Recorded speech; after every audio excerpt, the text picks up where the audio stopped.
How to load paper into Tray 2 on the HP Color LaserJet Pro 3201 to 3204, 3288, MFP 3301 to 3304, and 3388 printer series.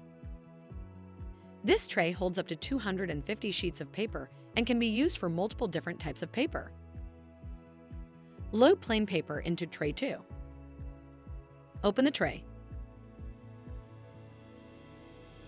Note: do not open this tray while it is in use. Adjust the paper guides by squeezing the adjustment latches and sliding the guides to the size of the paper being used. Note: to load legal size paper, extend the tray front by pressing the blue latch and pulling the front of the tray. When loaded with legal size paper, Tray 2 extends from the front of the printer by approximately 57.5 millimeters or 2.2 inches. Load the paper into the tray. Adjust the guides so that they lightly touch the paper stack, but do not bend it. Caution: do not adjust the paper guides tightly against the paper stack.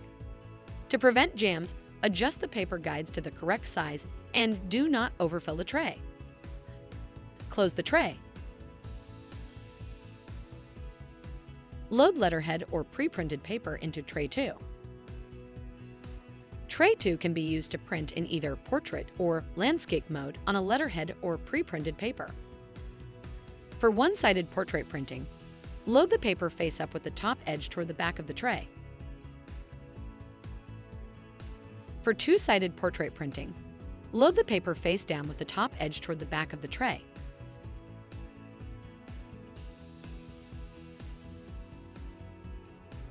For one-sided or two-sided portrait printing with pre-punched paper, load the paper face up with the holes toward the left side of the tray. For one-sided landscape printing, load the paper face up with the top edge toward the back of the tray.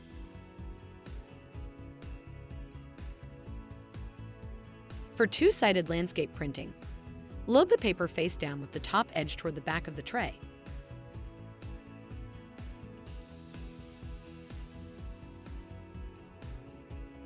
For one-sided or two-sided landscape printing, load the pre-punched paper face up with the holes toward the back of the tray.